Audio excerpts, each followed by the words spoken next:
Hello বন্ধুরা, এখন শীতকাল। এখন বাজারে বাঁধাকপি, ফুলকপি, ওলকপি সবই উঠেছে, তো চেনেন নিশ্চয়ই ওলকপি।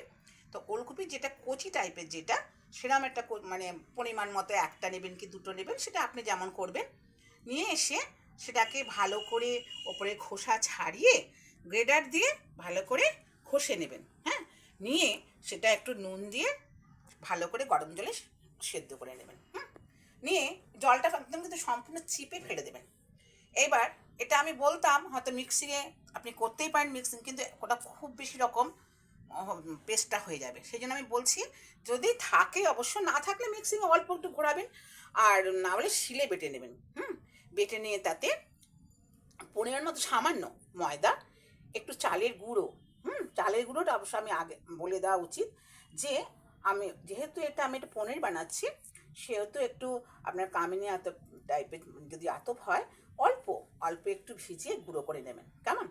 আর গুঁড়ো দুধ দিয়ে ভালো করে মিক্সিং করে, যেমন আমরা কেকের ব্যাটার করি না, কেকের ব্যাটারটা করি সেরকম কেক সেই মানে ঘনত্বে আমাকে এটা তৈরি করতে হবে।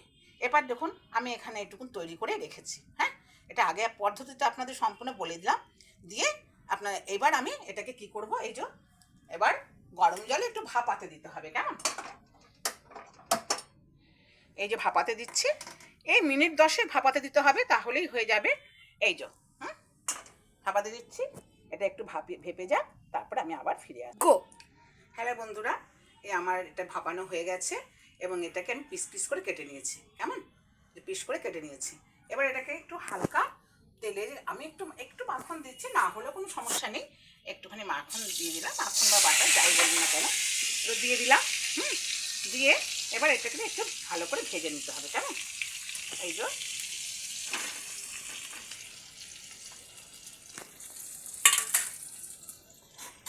এবার একটু ভালো করে, মানে খুব ভালো না, হালকা মানে লাইট করে একটু লাল লাল হলে হয়ে যাবে। আচ্ছা, এটা একটুখানি ভেজে নেওয়া পর্যন্ত একটু অপেক্ষা করুন, এক্ষুনি আমি ফিরে আসছি। হ্যাঁ বন্ধুরা দেখুন, এই যে পনিরটা একটু হালকা লাল করে আমি ভেজে নিয়েছি। এবার আর কিছুই না, যেমন করে আমরা মশলা ভাজি সেরকমই আমি পনির, যেহেতু আমরা নিরামিষ তো বলেছি, একটু হিং দিলে খেতে একটু বেশি স্বাদ হয়, একটু হিংটা দিয়ে দিলাম।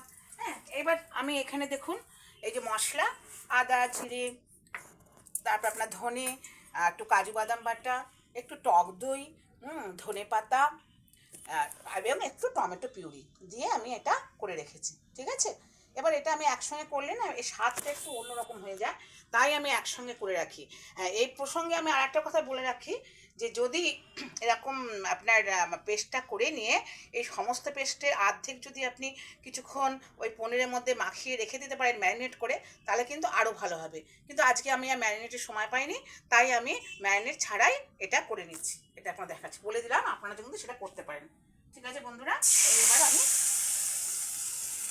এটা এটা এটা ভালো করে ফুটে গেলে গ্রেভিটা, তারপর যেমন আমরা পনিরটা দিয়ে দিই, সেরকম পনিরটা দিয়ে এটাকে একটু মাখো মাখো হলে নামিয়ে নেব। ঠিক আছে, দেখুন বন্ধুরা, সব এই যে আমি এটা আপনাকে দেখালাম, এটা আমি এটা ওলকপি দিয়ে করেছি। আপনি শীতের দেশের যে স্কোয়াশ এখানেও পাওয়া যায়, হ্যাঁ স্কোয়াশ আছে, সেগুলো করতে পারেন। কী বলুন তো, একদম নরম হলে কিন্তু জিনিসটা হবে না, মানে টাইটটা হবে না, পনিরটা জমবে না।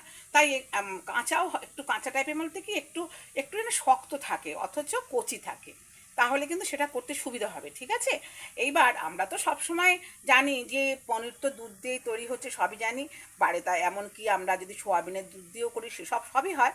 তো এটা একটু নতুন করে দেখুন, ভালো লাগবে, তাহলে কি পনিরের অভাবটা আমাদের কোনো সময়ই হবে না।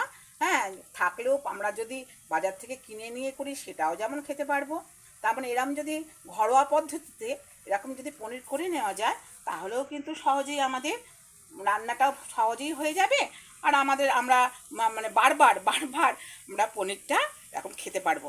তবে একটু আপনি যখন করবেন একটু যত্ন সহকারে করবেন, যেন সমস্ত মিক্সিংটা সমানভাবে হয়, তাহলে কি হবে, জমাটটা কিন্তু সহজেই বেঁধে যাবে, তাহলে কিন্তু পনিরটা কোনো রকমের সমস্যা হবে না, নরমও হবে, যেমন হয় আপনি বুঝতেই পারবেন না যেটা আমি বললাম বলে তাই, যেটা দোকানের পনির কিংবা এমনি পনির।